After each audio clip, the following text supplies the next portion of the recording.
Cuando entré en casa de mis padres, me quedé paralizada. La voz de mi madre llegaba del comedor, tranquila, casi orgullosa. Los hijos de mi hermana comen primero, y los de Selena pueden esperar las migajas. Mi hermano se rió. Mi padre ni siquiera levantó la vista. En un rincón, mis hijos estaban sentados con los platos vacíos sobre las rodillas, intentando fingir que no tenían hambre. Sentí una opresión en el pecho, pero por dentro, todo se quedó en silencio. No discutí. No di explicaciones. Simplemente tomé a mis hijos y me fui. Lo que no sabían, lo que ninguno de ellos percibió, era que en el momento en que empujaron a mis hijos a ese rincón, se empujaron a sí mismos a algo mucho peor. Sí, soy Selena. Y, siendo sincera, la escena en el comedor de mis padres no surgió de la nada. Fue simplemente la primera vez que su jerarquía se volvió tan innegable, tan ruidosa, que ni siquiera mi silencio pudo protegerme. Lo cierto es que el patrón comenzó años antes de que mis hijos, Hayen y Theo, nacieran. Cuando tenía 17 años, aún con mi primer trabajo a tiempo parcial, mi madre Ellen, una mujer que siempre parecía estar a punto de entrar en crisis, me preguntó si podía ayudar un poco con la compra.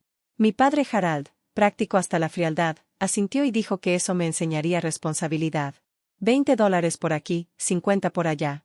Y antes de que entendiera lo que estaba pasando, dar se convirtió en un reflejo, un hábito, luego en una obligación.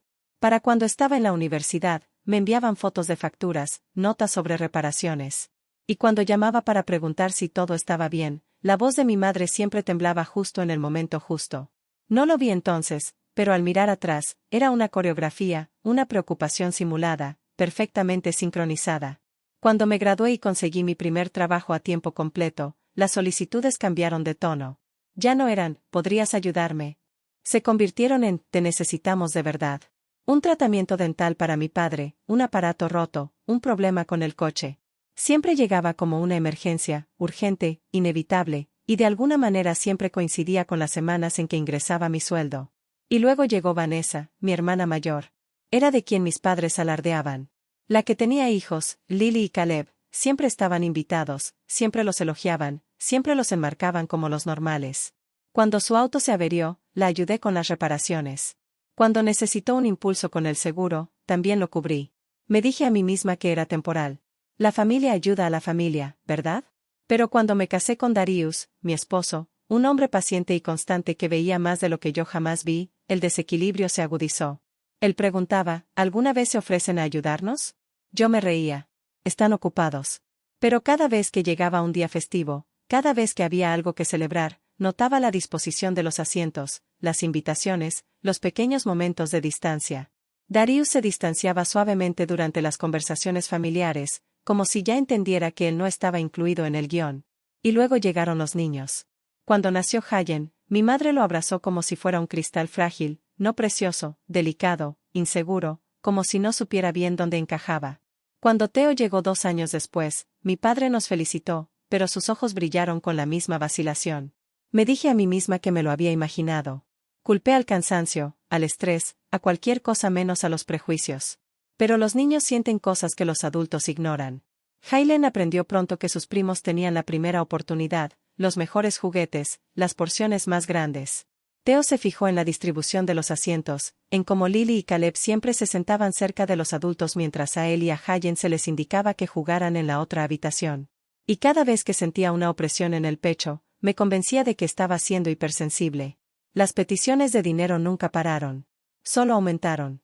Ayuda con la hipoteca, facturas médicas, una reparación repentina del techo, un gasto inesperado y misterioso que siempre aparecía justo antes de las vacaciones. Y cada vez que decía que sí, creía que la generosidad eventualmente superaría la brecha emocional. Pero nunca lo hizo.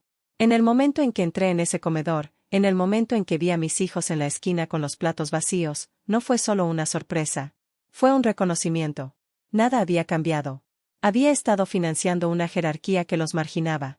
Había estado financiando a una familia que veía a mis hijos como migajas, no como parientes. Y de pie en esa puerta, viendo a Lily y Caleb repetir su comida mientras mis hijos miraban al vacío, finalmente comprendí. Esto no era un desliz. Este era el sistema, uno que ayudé a construir sin verlo nunca con claridad. Y una vez que esa comprensión se instaló en mis huesos, algo más surgió con ella, algo quieto, agudo y absoluto. No iba a permitir que volvieran a ignorar a mis hijos. Para cuando regresé a casa de mis padres esa noche, pensé que lo peor ya había pasado, que la humillación de ver a mis hijos sentados en un rincón con los platos vacíos fue el punto de quiebre. No me di cuenta de que el verdadero detonante aún me acechaba, quieto bajo la superficie como una falla geológica a punto de partirse. Cuando abrí la puerta principal, la casa estaba demasiado tranquila. El tipo de calma que no es pacífica, solo vacía. Salí al pasillo, y fue entonces cuando lo escuché de nuevo. Mi madre Ellen, la mujer que me crió con frases como la familia primero, hablaba con el mismo tono que usaba para justificar cualquier cosa que no quería cuestionar. Los hijos de mi hermana comen primero, dijo, y los chicos de Selena pueden esperar las migajas. Es solo práctico. Mi hermana Vanessa, la que siempre había asumido que sus hijos pertenecían al centro de cada momento familiar, soltó una pequeña risa. Es mejor que se acostumbren ahora, agregó. Nacieron para vivir de lo que queda. Y entonces mi padre Harold, firme, lógico, nunca emocional, cerró el círculo. Necesitan aprender su lugar. Así son las cosas. Me moví antes de que se dieran cuenta de que estaba justo al otro lado de la puerta. Bajo la cálida luz del comedor, podía verlo todo con claridad. Lily y Caleb terminaban su segunda ración de pasta, sentados cómodamente a la mesa, mientras Hayen y Theo, mis hijos, rondaban junto a la puerta como si esperaran permiso para existir. Hayen me miró a los ojos durante medio segundo, y en esa mirada sentí que algo se quebraba. Ya no estaba confundido. Entendía. Entendía exactamente dónde lo habían colocado los adultos de esta casa. Ese fue el momento. Ni las migajas, ni los platos vacíos, ni la risa. Fue la mirada en el rostro de mi hijo, el encogimiento silencioso, la aceptación practicada de menos, lo que reactivó algo en mí. Supe entonces que nada de lo que dijera en esa casa importaría. Las palabras no arreglarían esto. La confrontación no los cambiaría. Pero los sistemas se pueden desmantelar. El apoyo se puede retirar. Y yo, después de años de pagar por la comodidad de esta familia, tenía en mis manos la única palanca que nunca esperaron que accionara. El verdadero detonante no fue su crueldad. Fue mi decisión en ese instante de dejar de financiarla. No di un portazo al salir de casa de mis padres esa noche. No alcé la voz ni armé un escándalo. Simplemente puse una mano en la espalda de cada uno de mis hijos, los guié hacia el coche y les abroché el cinturón. El silencio entre nosotros era denso, tan pesado que me oprimía las costillas, pero mantuve la respiración tranquila por ellos. Los niños lo leen todo a través de las pequeñas grietas en el rostro de sus padres. Cuando llegué a la entrada, Darius, mi esposo, el hombre que nunca se perdía mis cambios de humor, abrió la puerta antes de que siquiera tocara las llaves. Una mirada a mí, una mirada a los niños, y lo supo.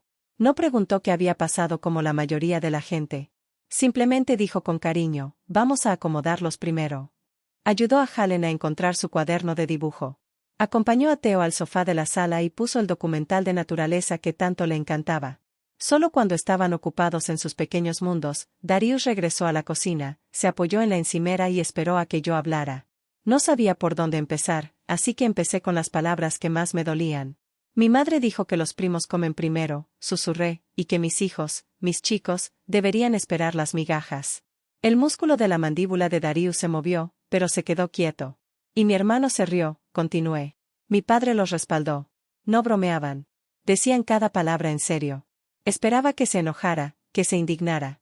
Pero en cambio, Darius exhaló lentamente, como si siempre hubiera sabido que este momento llegaría.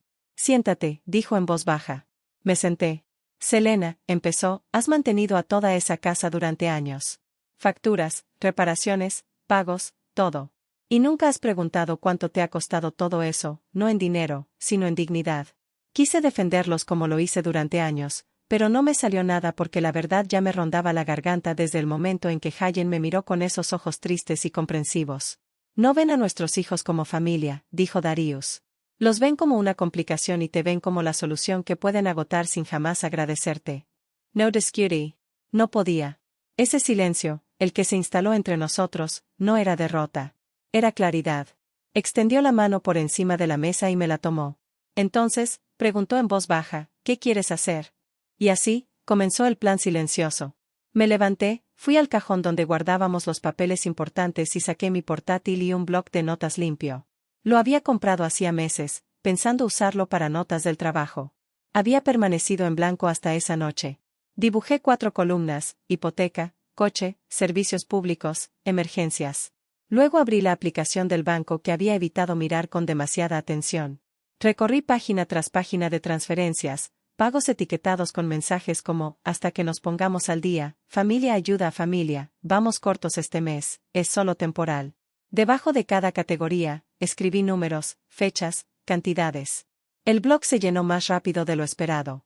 Cuando Darius se sentó a mi lado, no me interrumpió. Simplemente deslizó un segundo bolígrafo sobre la mesa por si lo necesitaba. A medianoche, el patrón era innegable. 8 años de apoyo, susurré. Estructurado, constante, casi programado. Han construido sus vidas en torno a mis ingresos, respondió Darius, y también han cimentado su arrogancia en ello. No lloré. No porque fuera fuerte, sino porque algo más frío se había instalado en mi pecho, una especie de serenidad tranquila que nunca antes había sentido. Ya terminé, dije. Darius asintió. Entonces hagamos una lista. Primero, llamé a la compañía hipotecaria. Pregunté cuáles eran mis opciones como coprestatario. Cuando el agente me explicó el proceso para darme de baja, los requisitos de calificación para la refinanciación y la posible venta si no podían cumplir con los números, anoté cada detalle. Segundo, llamé al prestamista del auto. Les indiqué que solicitaran mi autorización para cualquier ajuste de crédito o refinanciación vinculado a mi anterior cofirma.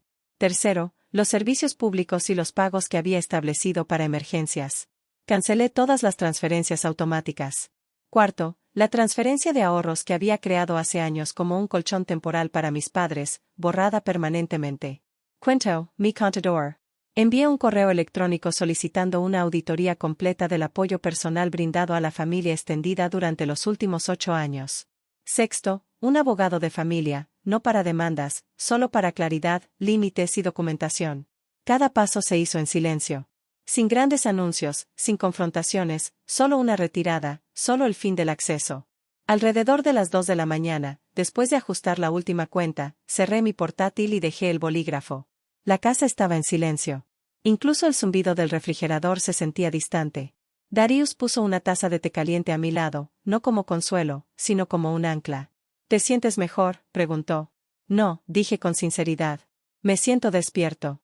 No había satisfacción, todavía no. Solo una comprensión. Mi silencio esa noche, al irme sin decir palabra, negándome a suplicar o discutir, había sido el primer acto de poder que había realizado en años. Y el plan que dibujé en ese blog, ese poder, se consolidó. Cada casilla sin marcar en el presupuesto familiar, cada depósito que esperaban, cada factura que esperaba mi nombre, todo les caería como una tormenta invernal para la que nunca se prepararon. No porque quisiera venganza, sino porque necesitaba protección, por mis hijos, por mi hogar, por esa parte de mí que recordaba el sabor de las migajas. El plan discreto no fue emotivo. No fue explosivo. Fue administrativo, metódico, preciso, un reequilibrio silencioso que hacía tiempo que debía haberse producido. Y al amanecer, mientras veía la primera luz extenderse por el suelo de nuestra cocina, me di cuenta de algo. Les habían enseñado a mis hijos a esperar menos. Ahora aprenderían lo que ocurre cuando dejo de dar más. La primera señal de que mi silencio los había alcanzado llegó exactamente 48 horas después. Estaba empacando los útiles de arte de Haylem para la escuela cuando mi teléfono sonó con el nombre de mi padre. Harold, el hombre que rara vez llamaba a menos que hubiera un pago atrasado o hubiera surgido un nuevo problema. Selena, dijo sin saludar, parece que hay algún problema con la hipoteca. La transferencia no se realizó. No me molesté en sentarme. No hay problema, respondí. Cancelé la llamada. La pausa al otro lado fue brusca, de esas que rompen la seguridad de uno. Cancelaste la llamada sin avisar. Te lo advertí, dije en voz baja. Simplemente no me escuchabas. Inhaló como si se estuviera calmando. Esta es la casa de tus padres. Confiamos en... Sé exactamente en qué confías, interrumpí. Por eso se detuvo. Antes de que pudiera responder, entró otra llamada. Mi hermana Vanessa, que se había reído mientras mis hijos se sentaban hambrientos en un rincón, ya estaba desesperada. Contest. Selena, ¿qué hiciste?, preguntó. Rechazaron el pago de mi auto. Dijeron que el aval bloqueó los ajustes. Sabes que no puedo permitirme un golpe en mi crédito ahora mismo. Me apoyé en la encimera, viendo cómo el sol de la mañana caía sobre el tazón de cereales de Theo. Tendrás que arreglártelas, dije. ¿Cómo esperas que mis hijos se las arreglen con las obras que les dan? Fue un malentendido. Dijiste. Le recordé que mis hijos nacieron para vivir de lo que les sobra. Esas fueron tus palabras. Silencio, no culpa, solo el sonido de alguien recalculando sus pérdidas. Antes de que pudiera recuperarse, mi madre Ellen, la arquitecta del poder emocional, me llamó por FaceTime. Dejé que sonara 2 veces antes de contestar. Su rostro se iluminó por el pánico. Cariño, empezó con voz temblorosa, tu padre y yo necesitamos hablar contigo. Las facturas se están acumulando más rápido de lo esperado. Estamos en una situación difícil. ¿Lo eres? Dije con calma. Sabes que dependemos de ese apoyo. No es justo castigarnos así. Castigar. La palabra quedó grabada en mi mente. Castigaste a mis hijos, dije, delante de mí. Eso fue diferente, insistió. Estábamos siendo realistas sobre cómo funciona el mundo. No, dije. Estabas siendo realista sobre cuánto creías que podría salirte con la tuya porque asumiste que yo siempre pagaría. Su expresión se quebró, primero confusión, luego miedo. Selena, por favor. Podríamos perder la casa. Y mis hijos, dije en voz baja, podrían haber perdido su sentido de valía si me quedaba callada. Ella se estremeció. No levant la voz. No amenaz. No negocie. Simplemente le dije la verdad con el mismo tono firme que usaban al clasificar a los nietos según su nivel de normalidad. La ayuda con la hipoteca no volverá, dije. Las transferencias automáticas se acabaron. El fondo de reserva se acabó. El acceso a la fianza está bloqueado. De ahora en adelante, vivirás de tus ingresos como cualquier otro adulto. Selena, susurró, no puedes hacernos esto. No te estoy haciendo nada, respondí. Voy a detener lo que les hacías a mis hijos. Otro silencio, crudo, sin protección. Por primera vez en años, no era yo quien se apresuraba a arreglar las consecuencias. Eran ellos. Y en algún lugar en el fondo de su pánico, sus apresurados movimientos, sus voces alzadas, sus pasos sobre el parqué, oí el comienzo de algo que nunca imaginaron que sentirían. Desesperación. La misma desesperación que sentían mis hijos sentados en un rincón con los platos vacíos. Solo que esta vez, el vacío no estaba en el regazo de mis hijos. Estaba en las cuentas bancarias de mis padres, en sus planes, en la seguridad que creían que les debía. Su jerarquía se derrumbó justo donde se construyó, sobre los cimientos de mi silencio. Y ahora ese silencio había desaparecido. En las semanas siguientes, las consecuencias se asentaron con una tranquilidad casi surrealista. No hubo enfrentamientos dramáticos, ni llegadas a mi puerta a medianoche, ni escenas que justificaran una intervención familiar. En cambio, todo se desarrolló como suele ocurrir, lento, constante e imposible de evadir. Mis padres, Ellen y Harold, que vivían en una casa demasiado grande para sus necesidades reales, se mudaron a un modesto apartamento al otro lado de la ciudad. Mi hermana Vanessa, que solía hablar con naturalidad sobre la comodidad y las familias de aspecto normal, hizo turnos extra para cubrir los pagos que suponía que yo podría afrontar. Pero en mi casa, el aire se sentía más ligero. Hayen, mi reflexivo hijo de 8 años, empezó a ocupar el asiento principal en nuestra mesa, el que solía evitar porque era donde se sentaban los invitados. Theo, siempre enérgico, empezó a hablar más, a hacer preguntas, a contar historias, a reír más fuerte que nunca en casa de mis padres. Una noche, mientras lavaba los platos después de cenar, los observé desde la puerta de la cocina. No esperaban permiso. No miraban las caras de los adultos para ver si podían servirse una segunda ración. Simplemente existían, cómodos, visibles, completos. Darius estaba de pie a mi lado, secando platos. Pareces más tranquilo, dijo. No estoy tranquilo, respondí. Estoy tranquilo. Asintió, comprendiendo sin necesidad de explicaciones.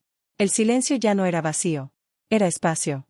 Espacio para pensar, espacio para respirar, espacio para que mis hijos supieran que su valor no se medía por la jerarquía de nadie. No me sentí triunfante. No me sentí vengativa. Me sentí en armonía conmigo misma, con mis hijos, con los límites que debía haber establecido hace años. Lo que ellos perdieron fue comodidad. Lo que yo gané fue claridad.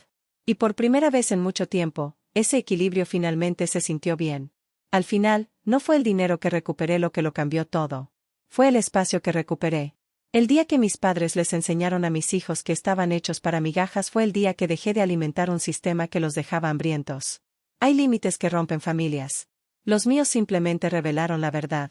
Mis hijos ya no se sientan en rincones. Y nunca me disculparé por priorizar su valor por encima de la comodidad de nadie, ni siquiera de mis propios padres.